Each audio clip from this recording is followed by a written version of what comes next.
सत्य श्री ओम। सभी पुण्य आत्माओं को, साध संगत को ब्रह्म शक्ति दास का नमस्कार। हे पुण्य आत्माओं, आज का वचन पंडित श्री राम शर्मा आचार्य जी, गायत्री परिवार के संस्थापक, शांति कुंज हरिद्वार आश्रम के संस्थापक, युग पुरुष, जीवन योगी, सत्य तत्वदर्शी की वाणी के आधार पर है। आप उनकी वाणी को ध्यान से सुनें और अपने जीवन को सुंदर और सुदृढ़ बनाएं। कई बार आप सुनते हैं कि कर्ता भी भगवान है, चाहे वह सुख दे चाहे दुख दे, वह करने वाला है, वह सब कुछ करता है, अच्छा भी करता है, बुरा भी करता है।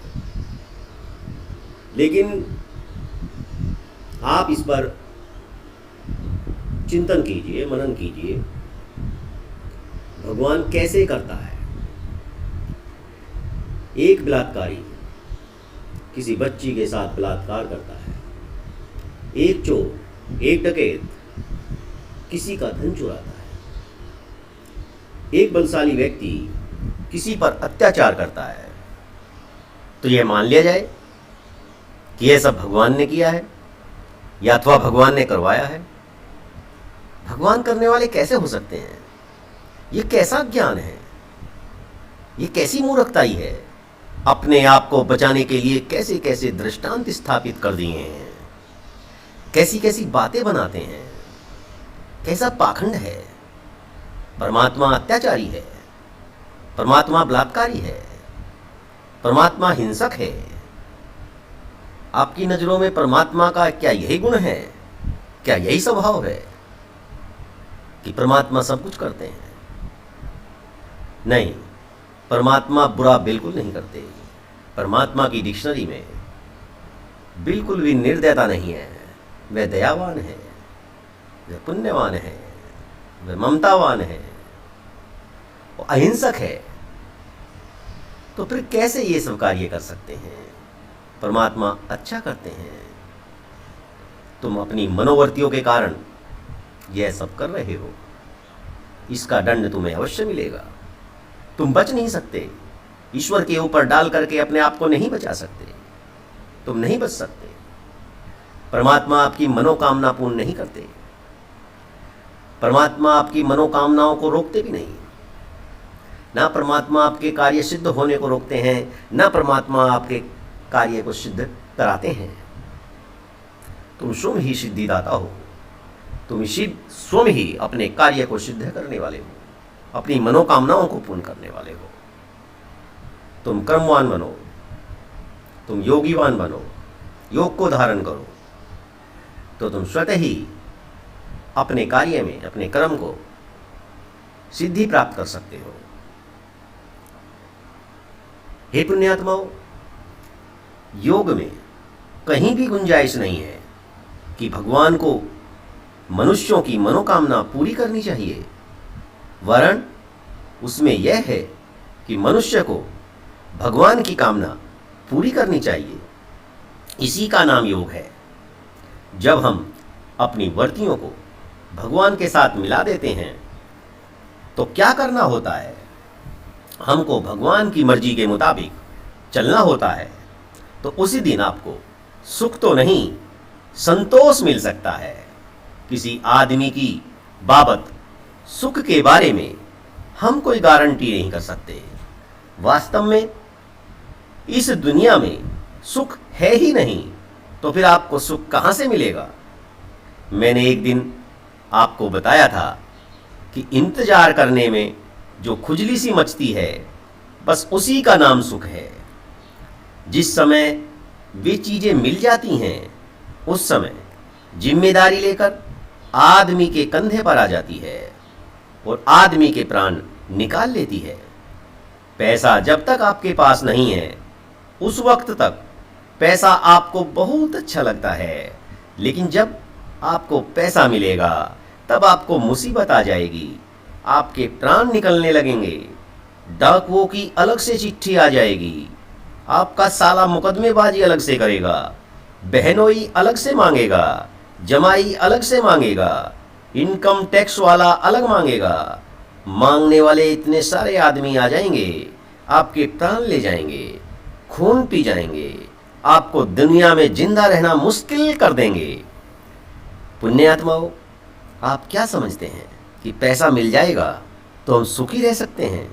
हम जानते हैं कि पैसे वाले कितने सुखी हैं और जिनके पास पैसा नहीं है वे कितने ज़्यादा सुखी हैं। हिमालय पहाड़ की तराइयों में हम घूमे हैं, हमने वहाँ देखा है कि जिनके पास पैसे नहीं हैं वे कितने सुखी हैं। इनके घर में किवाड़ नहीं है, दरवाजे में सांकल नहीं लगती है। हमने पूछा, अरे भाई सांकल क्यों नहीं लगाते हो, ताला भी नहीं लगाते? तो उन्होंने कहा, हाँ साहब, सांकल नहीं लगाते, वह रस्सी लेकर खूंटी से बांध देते हैं और यूं ही दरवाजा खुला छोड़ जाते हैं। रस्सी से इसलिए बांध देते हैं कि कुत्ता घुस जाएगा, बकरी घुस जाएगी, सामान खराब कर देगी। आप भी किवाड़ खोलकर सो सकते हैं, आप ऐसे नहीं सो सकते। आपके घरों पर तो छापे मारे जाने वाले हैं, सीबीआई वाला छापा मारेगा। होशियार होशियार हो जाइए, होशियार हो जाइए। हाँ महाराज जी, चक्कर तो है। हाँ कहो बेटे, तेरे यहाँ तो कुछ नहीं है? हाँ महाराज जी, हमारे यहाँ ज़्यादा तो नहीं पर थोड़ा बवाल तो है। बेटे, जब तक पैसे बढ़ेंगे तेरे ऊपर मुसीबत भी बढ़ेगी। कोई चीज़ जो तेरे पास बढ़ती चली जाएगी, जितना तू वरदान मांगता चला जाएगा, आशीर्वाद मांगता चला जाएगा, जितनी तेरी मनोकामना पूरी होती चली जाएगी, उसी हिसाब से, उसी परसेंटेज से तेरी दिक्कतें और परेशानियां बढ़ती ही चली जाएंगी। याद रखना, भगवान मनोकामना पूरी नहीं करते, वरन मनोकामना को समाप्त करते हैं।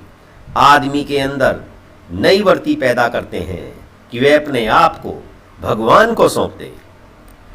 मैंने एक दिन आपसे कहा भी था कि भगवान चौराहे पर बिकाऊ खड़ा है, आप भगवान को खरीद सकते हैं, भगवान को अपना नौकर बना सकते हैं, अपनी मर्जी के मुताबिक नचा सकते हैं, आप अपनी सहायता करने के लिए भगवान को मजबूर कर सकते हैं, अपने पीछे पीछे छाया के तरीके से चलने के लिए विवश कर सकते हैं। मीरा के तरीके से आप भगवान जी को अपने साथ नाचने के लिए मजबूर कर सकते हैं। आप गोपियों के तरीके से भगवान को अपने आंगन में नाचने के लिए मजबूर कर सकते हैं। सूरदास के तरीके से अपनी लाठी लेकर आगे चलने के लिए मजबूर कर सकते हैं। आपको इसकी कीमत चुकानी चाहिए। यह कीमत एक ही हो सकती है और उसका नाम है योग। योग और योग। योग किसे कहते हैं? अपने आप को भगवान को सौंप देना। सौंप देने से मतलब है अपनी इच्छाओं को, अपनी कामनाओं को, अपनी तृष्णाओं को, सारी की सारी चीजों को जब हम भगवान में समाप्त कर देते हैं और यह कहते हैं कि आपकी इच्छाएं अब हमारी इच्छाएं हैं, आपकी मर्जी अब हमारी मर्जी है, आपका हुक्म अब हमारा हुक्म है, अब हम आपके साथ चलेंगे, आप हुक्म दीजिए। इसी को योग कहते हैं। इससे कम में भी योग नहीं हुआ और इससे ज़्यादा में भी योग नहीं होता। आध्यात्मिकता की शिक्षाएं यही हैं कि हर आदमी को योगी बनना चाहिए। योगी बनने के तरीके क्या हो सकते हैं? योगी बनने के लिए वही तरीके हो सकते हैं जिनका हर नमूना पेश करने के लिए हमको अपनी जिंदगी दान करनी पड़ी, हमको जन्म लेना पड़ा, हमको आध्यात्मिकता के सिद्धांतों को कार्यान्वित करने के लिए इसका स्वरूप क्या होना चाहिए यह समझाने के लिए जन्म लेना पड़ा। अन्यथा हमको जन्म नहीं लेना पड़ता। लोग यह भूल गए थे कि अध्यात्म क्या हो सकता है और भगवान की सिद्धियां कैसे हो सकती हैं। हमने अपनी जिंदगी में लोगों को समझाया भी है, सिखाया भी है, पुस्तकें भी लिखी हैं, लेकिन सबसे बड़ी पुस्तक हमारी जिंदगी है। हमने इतनी लंबी जिंदगी जी, उस लंबी जिंदगी में यह बात बताई कि देखिए, आध्यात्मिकता के सिद्धांतों को कार्यान्वित करने के तरीके ये हैं, उसके फायदे ये हैं। किताबों में लिखा है नहीं, किताब की बात सच नहीं होती, यकीन करने की जरूरत नहीं है। इस समय इतनी ज्यादा किताबें और इतनी वाहियात किताबें हैं, दूसरे व्यक्ति के खिलाफ लिखी किताबें हैं, जो आदमी के भ्रम को और बढ़ाती हैं, आदमी के दिमाग को खराब करती हैं। हम जिंदा किताब हैं। हम आपको बताते हैं कि एक योगी के तरीके से हमने अपनी हस्ती को भगवान में मिला दिया है। हमारे पास जो भी चीजें थी वह सब हमने अपने भगवान को अर्थात अपने गुरु के सुपुर्द कर दिया और यह कहा कि हमारे पास कोई चीज बची हुई नहीं है। हम योगी हैं, इसलिए हम आपके साथ में अपनी शक्ति को शामिल करते हैं। उसको आप इस्तेमाल कीजिए। एक एक चीज जो भी हमारे पास थी, हम बीज के तरीके से बोते गलते हुए चले गए, सब कुछ उनके सुपुर्द करते चले गए। जो भी अकल हमारे पास थी, हमने कहा कि यह अकल हम आपके सुपुर्द करते हैं। आप इस अकल का चाहे जहां इस्तेमाल कर लीजिए। हमने अपनी अकल का स्वयं के लिए इस्तेमाल किया होता तो कहीं न कहीं हम अपना गुजारा कर सकते थे। हम 2 पैसा कमाने लायक थे, अपना अच्छा खासा गुजारा कर सकते थे। अपने बाल बच्चों के लिए, घर वालों के लिए दौलत इकट्ठी कर सकते थे। अभी की बाकी बची हुई जिंदगी में भी अगर हम चाहें कि पैसा कमाएंगे तो अपनी आध्यात्मिक और भौतिक शक्ति से ढेरों पैसा कमा सकते हैं।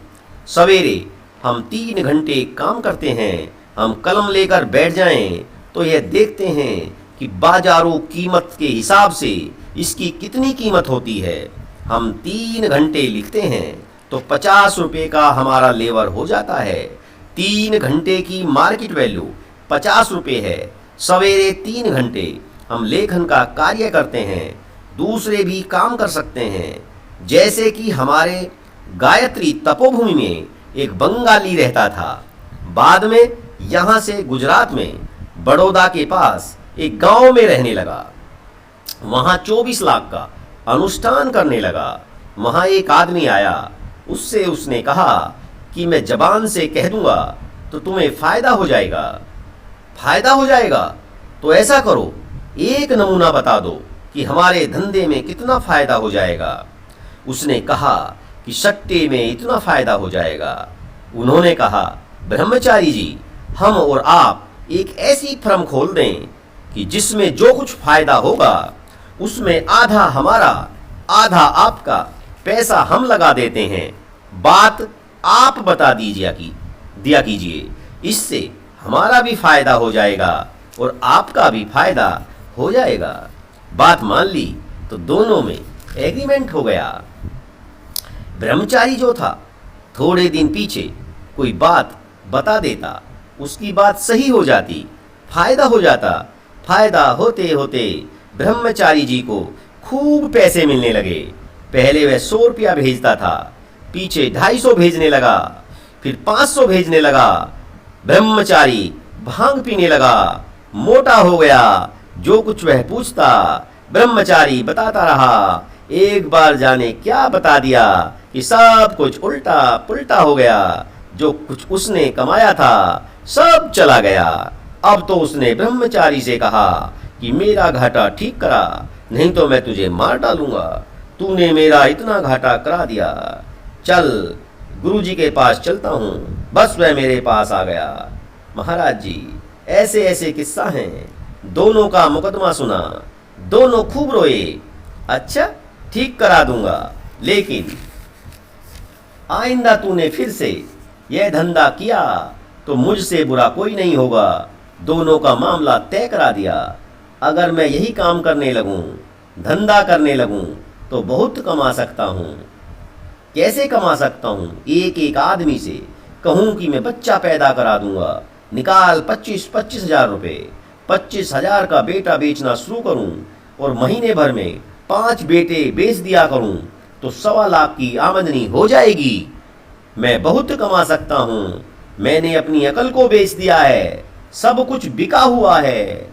अपने लिए हम इसका इस्तेमाल नहीं कर सकते। हम योगी हैं, क्रिया की दृष्टि से नहीं, नाक में से प्राणायाम करने की दृष्टि से नहीं, नाक में से रस्सी निकालने की दृष्टि से नहीं, वरन भावना से योगी हैं। हम जुड़े हुए हैं। किसी के साथ मेरा ब्याह हुआ है, किसी के साथ मेरी शादी हुई है, उसकी मर्जी के बिना पत्ता भी नहीं हिल सकता। मेरी अकल उस आदमी के सुपर्द है जिसे मैं गुरु कहता हूँ, भगवान कहता हूँ। सत्य श्री योग।